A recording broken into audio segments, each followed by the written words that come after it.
How have you seen the lack of focus, the lack of presence affect fathers negatively? Our cell phones are to our kids of what alcohol was to us growing up with our parents. And I'm guilty as charged with this. I need to be better about this myself, but I think we're raising a generation of kids that are going to remember their parents like this.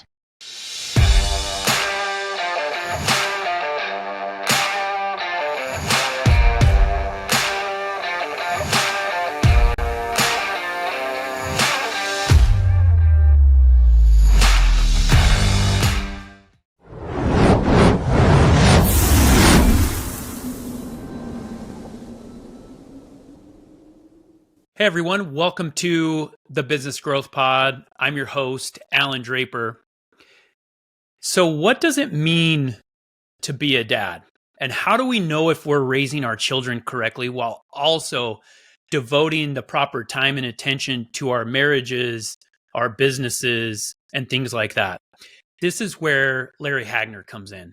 Larry is a 3-time best-selling author and host of the Dad Edge podcast, a show with more than 30 million downloads that talks about fatherhood with some of the most elite humans on the planet. Thanks so much for joining us, Larry. I'm looking forward to the conversation. Yeah, me too, man. Alan, thank you for having me. For sure. So let's, that podcast, those numbers are just crazy. I've been podcasting for years. And so that's a dream. Congrats on all the success. That's fantastic. I think it speaks to your content, really, to what you're putting out there and the value that people are receiving, from it. So congrats. I appreciate that. It's funny, man. We're knocking on the door of 1,100 episodes.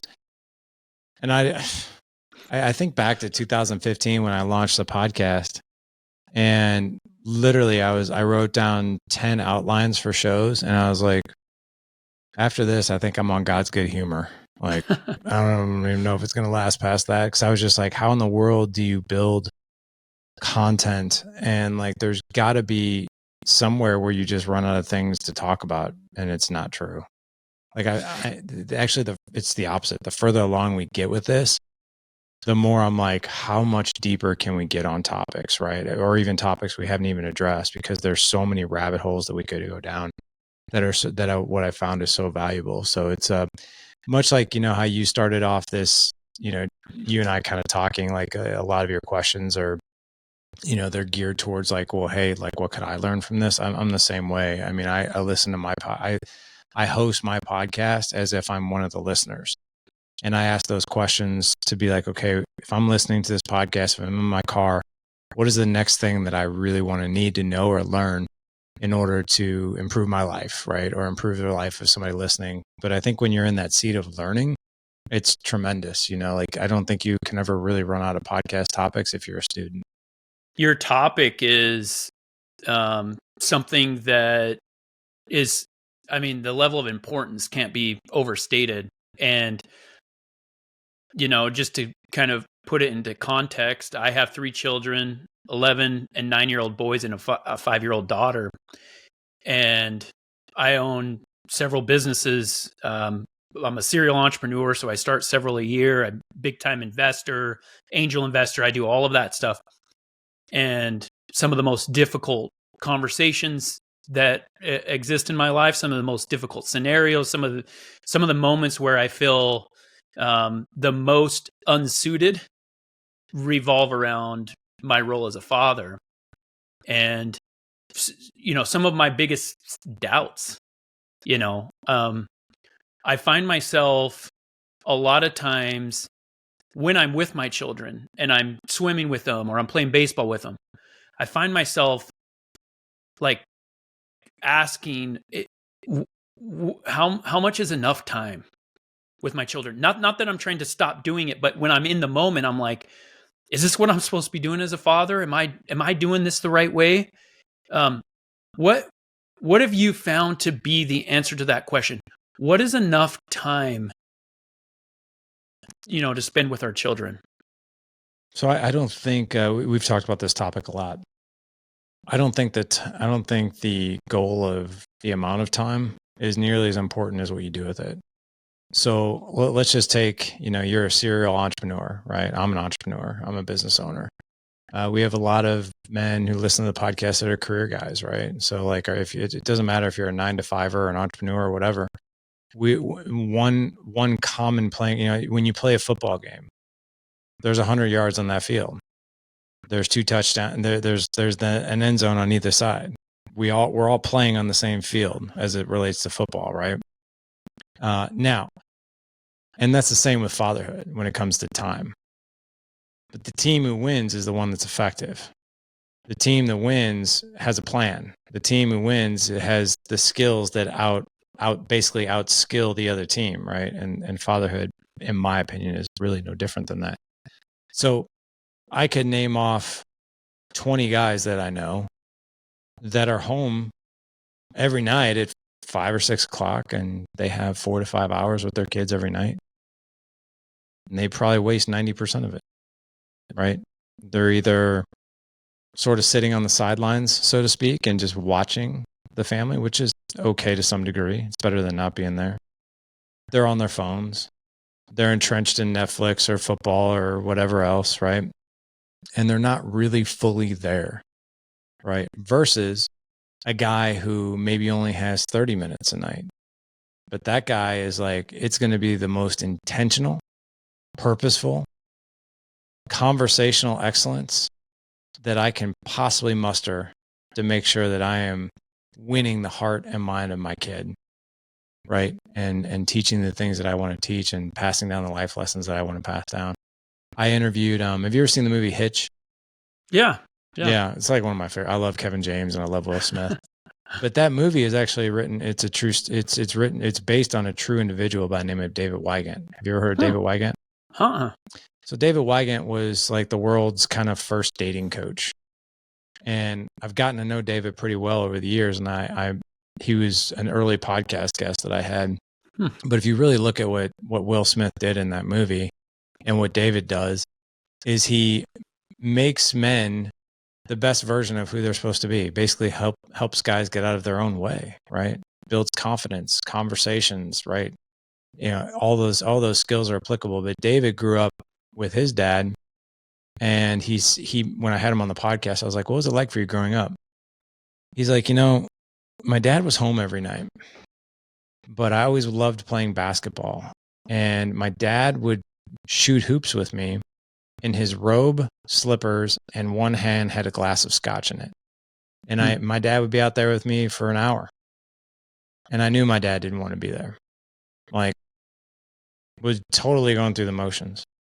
I would have much rather have had my dad for 15 minutes in his shoes, his shorts, no alcohol, and just dribbling the ball and playing with me. And when I heard, we're talking like, that goes back like probably 7 years ago. He's probably within the first 100 guests that I had. And I always remember that. So I always tell men, it's not necessarily, if you got 20 minutes, dude, make it the best 20 minutes you possibly can. Put the phone away, be insanely intentional, laugh, conversate, ask really good questions, get really, really curious, laugh with them, talk with them, walk with them, hike with them, play with them, whatever you got to do. And then quite frankly, the amount of time doesn't become nearly as important as what you do with it. So that's my message for men who are like, I need more time. Because when we really peel back the onion layers, like if you had more of it, what would you do? Well, I would do this, this, and this. Well, you have time now. What's stopping you from doing this, this, and that? And then you kind of see the light bulb go off and be like, well, yeah, I could do that right now just by replacing some of the things that I kind of meaningless, to be honest. I have a lot of insecurities about being enough as a father. Oh, yeah. It's something I struggle with. And I think just based off of your answer, I need to change the measurement or the perspective of it from time to quality. And it makes sense. I recently read a book called Deep Work. Oh, yeah. Are you familiar with it? Oh, yeah. It is fantastic. I love reading books that change the way I think. Mm-hmm. And that book, it destroyed so many of my previously held paradigms and structures. And one of, for the listeners, just one of the general concepts of it is this idea, this overarching idea that through social media and technology, our ability to focus on one thing at a time is slowly diminishing. And we need to be very proactive and deliberate about getting back to this sincere focus on one thing at a time. One of my favorite quotes I heard recently. It said, the greatest skill of the 21st century is going to be the ability to focus on one thing at a time. And in a world of multitasking, cell phones, TVs in the background, all these things going on, it's funny how, that is going to be the skill, but it totally makes sense. Now you focus and provide training on presence. Mm-hmm. How have you seen the lack of focus, the lack of presence affect fathers negatively? Oh yeah, we could go down the rabbit hole of that one, right? There's a lot of distractions. So I'll share a quote with you that I shared on one of our trainings. I didn't really realize how hard it hit the guys who were on the training until I heard a couple guys gasp after I said it. And I said, our cell phones are to our kids of what alcohol was to us growing up with our parents. So like I mean, whether your parents struggle with alcohol or not, if they didn't, great, but a lot of our generation of fathers who are fathers now, that was the outlet, right, for our parents. And I remember, seeing my mom and whoever guy she was dating or married to at the time, like just throwing back alcohol. And I always knew like this is a barrier between, us, right? I just knew it was because it took her away from me. And I'm guilty as charged with this. I need to be better about this myself. But I think we're raising a generation of kids that are going to remember their parents like this. Dude, I sat next to a mom. I haven't been great about this 100% of the time. And there have been times where I've really absolutely sucked at it. But I am really trying to be vigilant about, like, especially when I'm at my kids' sporting events. Granted, I have my phone with me, like, to make videos of their stuff. But I want to make sure that when they look up at me, I'm either A, making a video of them, or B, they see me watching them with my eyes and not like this. I was sitting next to a woman. I took my son, my 7-year-old, to soccer practice. And I was sitting next to this lady, and she was on her phone playing a ridiculous like game, like Candy Crush or something retarded. And I saw this kid banging on the glass because it's indoor soccer, and he's like trying to get his mom's attention, right? Watch what I'm doing. Watch what I'm doing. He was so proud. And then it just kind of got to me after a while. And normally I mind my own business, but I couldn't help it because this kid just did it over and over again. Finally, I kind of like just nudged this lady. I was like, "Hey, excuse me," and she looked at me like she was just annoyed that was bothering her. And I'm like, "Is that your son?" And she's like, and she literally does this. She's like, "Yes," and I go, "He's trying to get your attention. I think he really wants you to watch him or something because he keeps trying to flag you down because he's out there kicking and practicing and that kind of thing." She goes, "He's such a weirdo." Literally, she shook her head and goes, "He's such a weirdo," and went right back to her phone. And I was just like, dude, I don't know what it was in me, but I was like, are you kidding me right now? Not that, listen, I've been guilty as charged as well, right? I'm sure my kids have looked up at me and seen that. But when I saw that, I was like, dude, this is the way your kid's going to remember this, right? So I think it's really important that the discipline that when we're there and we're present, we're there. Simon Sinek, he's got this great video of like the subconscious psychological impact of like when someone's talking to you, like you and I are talking to me and I have my phone in my hand, that subconsciously and even subconsciously you feel less important with just this in my hand. Or if it's sitting open, right, and it's right here in front of me between us. It's very different than if I were to be like, if you were to say, "Hey, Larry, I have a question for you." And I'm like this. "Yeah, what's your question?" And I just totally lean in and I zero in on you and not that. It's not even visible. Like I like to actually leave it out in the car or on the seat where the kid can't see it. If we're sitting down where I can't see it, where I can't. I mean, I purposely have my phone as my wallet because I close it. And if it lights up, I can't even see it.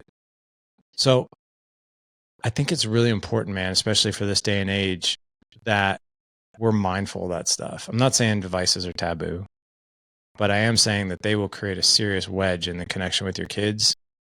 I don't think any guy listening to your podcast or mine want to be remembered of, my dad was there, but he was always on his phone and never really listened to me. I don't want my kids saying that. You know, I've recently been on this journey because of that book that I recently read, and I'm realizing that I'm addicted to my phone. And as an entrepreneur, I justify a lot of it in terms of, hey, I've got businesses to run, I've got emails and texts to respond to, and all these things. And I even, sadly enough, I've said that to my kids, like, hey, I'm not just playing games on my phone, like I'm actually working. I've said that, not necessarily my proudest moment. What are some tips and tricks that you have to help fathers? Is there a schedule? Are you saying, hey, you from 5:30 to 6, you schedule ahead of time, time with your children? Is it more, impromptu conversations and things like that? What are some things that fathers can do who, we're tight on time, we have a lot of ambitions professionally and otherwise? Help us out here. So how old are your kids? 11 and 9-year-old boys and a 5-year-old girl. Does your 11-year-old have a phone? No. Okay. iPad? No, there's like a family iPad that gets passed around. Okay. Is there anything that he does, like shows he watches, or is he in front of screens quite a bit? Yes, more than I would like. Okay. So think about that for a minute, right? I had this was years ago. I had my oldest son really hold it. Man, I forgot about this story until you asked that question, but I'll share it. I shake my head because this was before Dad Edge, and it was when I had a full-time job. And I'll never forget, such a horrible moment. I think it was 2010, 2011. My son was 5. And he had a toy phone. And this was like, I was working, I was kind of on call. I was in surgical device sales, so I had kind of on call in the OR, so I always had my phone on me and that kind of thing. And I'll never forget, we were in the car and he was like playing on this toy phone. And I was talking to him, and I was like, finally I was like, Ethan, are you even listening to me? And my 5-year-old son looked at me like he was annoyed and said, can't you see I'm working? And I was like, oh my God. So I share that story because I'm incredibly ashamed of it. But that was the message I was sending him. What I'm doing right now is actually more important than you. If you really think about it, we are the world to our kids. Like, we're everything to them, especially at that age, right? Especially at those ages, even 11. It's like, man, Dad's a really big deal in my life, right? And then they kind of get up to the point where they start getting like 13, 14, 15 years old, and we ain't such an important part of their life if we haven't built that foundation. So think of it like this. Every time you have your phone in your hand, I'm not saying devices are taboo and there's not a time or a place for it, but you got to create some boundaries around it, right? Some rules of how we operate with these devices.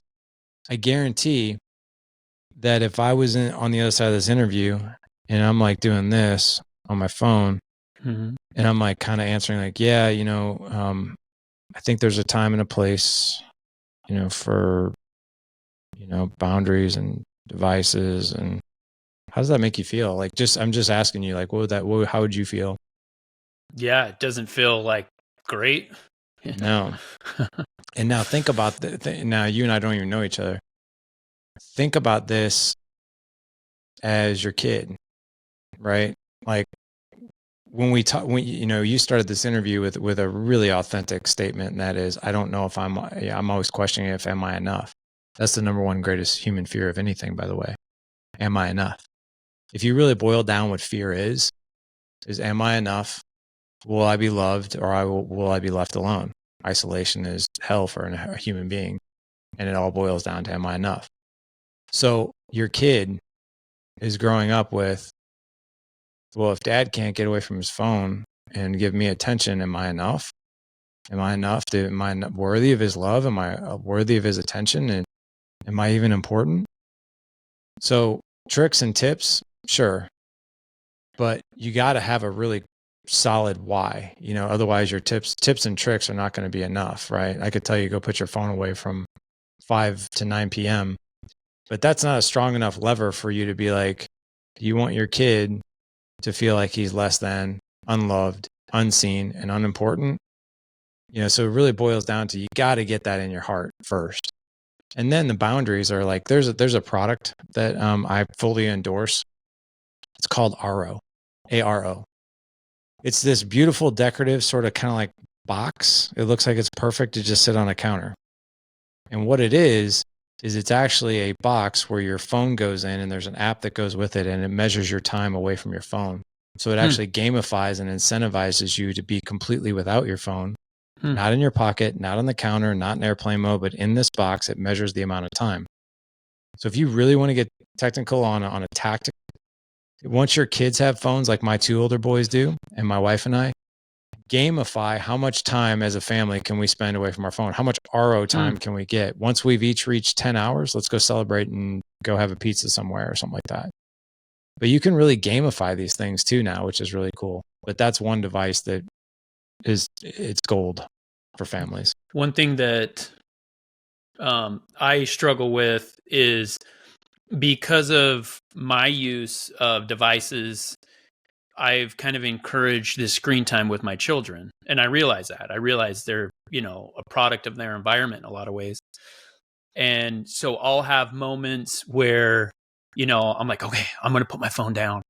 It's 5:30 before we eat. I'm going to go spend 30 minutes with my kids. And then I go and I'm like, hey guys, let's go do something. And they don't want to, right? Because they're in, playing on their app or video games or whatever. And so I'm trying to dig myself out of this hole that I've dug. And how do I do that? How do I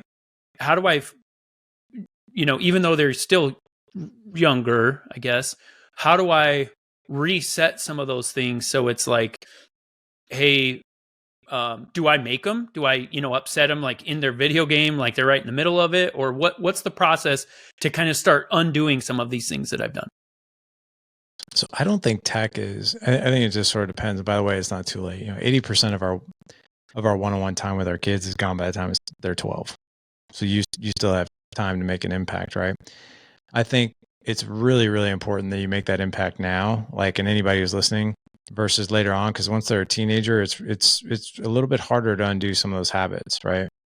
I don't think so. Like my 9-year-old, he loves playing video games with me. He doesn't, and quite honestly, he doesn't play video games very often, like maybe a couple times a week, but he likes to do it together. And as much as I'm like, no, we should go throw the football, it's really important and meaningful and so much fun for him, for he and I to share, and that fun for him. I mean, I think about like playing Nintendo with, somebody my mom was dating or a dad at the time or whatever. And I was still like, oh my gosh, this is like the greatest thing on earth. We're playing Nintendo together. And so I don't think that that's bad. It's like, hey, can we play together? But I also think it's really cool to be like, hey, what would it look like if we played video games for the next 45 minutes together? And then after that, we get to go do something outside of your choosing, whether it's, and we could throw this, we could kick the soccer ball, we could throw the football, we could go run around, we could do whatever you want to do, right? But doing something that doesn't require a screen. But I think what's really important is that there's a timestamp and a boundary around these things. So it's like, we're going to do this for the next 45 minutes, and then we're going to move on to something else. And I want your input of what that could look like.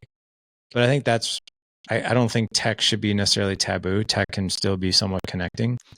But I think it's also really important for, especially, and we could do a whole podcast on this, video games, iPad time, like all of these things that our kids are into. Like, how old are you, Alan?